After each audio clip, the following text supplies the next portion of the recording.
and we were a lead gen appointment setting firm back then. And this one guy would, if we gave him a lead for that, he would sell every single deal. And then we got into a couple of other reps and they couldn't sell the deal. So the, yeah, been there. Not all salespeople are created equal. So make sure that whoever's getting your leads from this type of effort, that you play the game wisely, right? You don't want to give the hot leads to the low converter, I would say. Right. I know I'm off script here. Any commentary on who leads go to after you generate them for the dealership? That's always a challenge. You know, when I used to do these hosted sales for many years when we first started, I could just size up people 95% of the time. And in talking with the different salespeople, I would put them together. And at first they'd fight it. You know, who are you to tell me who I should talk to or sell? And then they would sell that person. And then they go, oh, you were right. You know, that was part of what my job was. You know, we used to host these sales, was to find out who goes with who. Was I always right? No, but most of the time I was. I mean, I could tell you, I could look at a person and kind of tell you what they did for a living when they walked in or close to it. I remember one time real quick, we were sitting there and my wife, who at that time was my girlfriend, and another salesperson were standing there. Guy walks in. I took one look. I go, guy's a doctor. They looked at me, go, how do you know? I go, watch. Guy comes in. They look at his letters, his doctor. After they were done, they said, how'd you know that? I go, his shoes. You know, you got to be aware of things. Yeah, that's right. You know, so if you're only got a couple of minutes left here, be careful. So I gave the earlier teaser about reusable mail. And so is this like you send it out and then you relick the other side and you send it back, or what the heck's reusable mail? Yeah, no, you just lick the same side again. It's a double stick. Yeah, that's right. No worries about COVID or any of that kind of thing, right? Right. What we've come up with, it's kind of funny. What we come up with is, let's face it, you mail a letter, it goes out, it's one and done. That's it. It's done. It's finished. So, I was thinking one day and came up with this, and you have two strategies. One is long-term, one short-term. All right. Most of the dealers are only looking at 30 days. And that's because the manufacturer is always pushing, what are you doing this month? Okay. But if you're really wise, you not only look at what you're doing this month, but you're looking at doing what you're doing down the road. Not how you're going to sell one car to a person, but how you're going to sell the whole family and all their friends and relatives. That you are the person to go to, nobody else. And so we came up with this. Some people have seen things like this before. This is a plastic card, and this is not the exact one. We actually have our own, which you can't tell it's white, but we have our own template built into this thing of what punches out and what stays in. And to give an example real quick on something like that would be, you would mail it and there would be something on it for you to use now. All right. Then on this particular one, we have a tab that you pop out that's going to go for service, where you're going to get half off your oil changes or free car washes and money off your parts and things like that. So you're always getting a discount. And then a card that goes with it that is a special card that you give to the general manager, where they're going to give you a deal that nobody else has ever seen. It's over and above what is there, and it doesn't expire. So it gives you something to put in your wallet. We're going to run out of time here in a minute or two. So you're not only using it that one time, but using it another.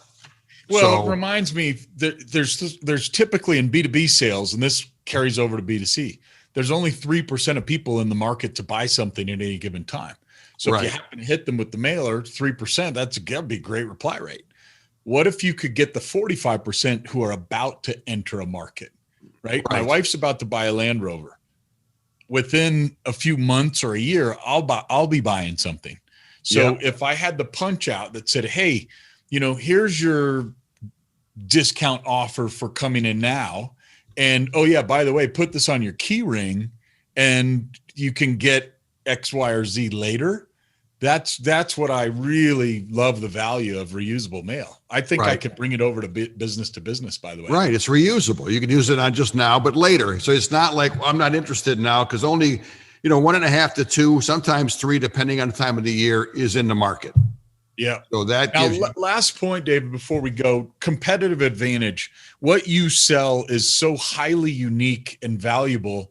Is there a way that you can make it uber competitive for a dealership that says, you know what, I just want to win and win big? What would you recommend to them to use mail, and how could Real fast? I hope we don't run out this thing go off on us, but we basically created a special sauce that not only it gives you fresh credit ups every month, but that's also combined with life changes that stimulate people to buy now. Those people are not your normal 1.5, 2 to 3% in the market. These are people that we're finding every month that are not there.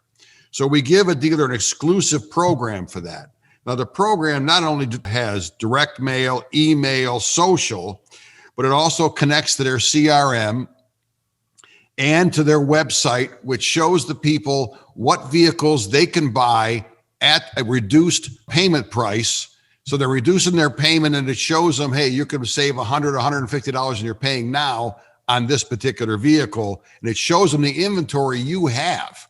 Then sends, when they like it, that sends it to their CRM. It goes to phone calls to them, and it just creates this market that nobody else has. And the great thing about it is it refreshes itself every month. So it's new people every month that you can feed into this machine. We only allow this in an area. We don't care what brand you have. You have it, it's over. That's it. It's yours. And, if someone wants to really know more about this, we can do an actual demo and show them what it is. But yeah, it's a unique. So, because a lot of times you can't outspend the big guys, right? Most of them can't outspend them. So you have to be outsmart them. That's right. Wow. We've got to do a great conversation today. Here. I so appreciate you investing some time. I just wanted to remind everyone that you can watch us on YouTube. It's in the car business on YouTube, and listen to us on iTunes, Spotify, Google Podcast, and iHeart. I want to thank Chad Burmeister for being our guest today. He's a great guy. And if you hear this and it sounds like something he could help you with, please reach out to him at ScaleX, and he'll be there for you. Also, I want to let everybody know real quick that next Wednesday we'll be interviewing Rudy Treminio, also called El Padron. A lot of you, if you were on LinkedIn, you see him constantly. He is a guy that is a madman in a great way in the car business, and he's recreated a brand for himself and wrote a new book that just came out. And we're going to be talking to him next Wednesday.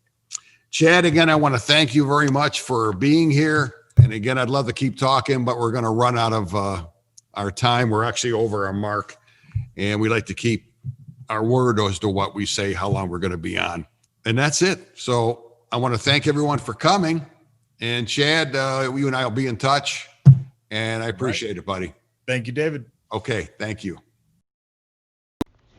Thank you for watching. You can tune in on future episodes on YouTube, iTunes, Spotify, Google Podcast, and iHeartRadio.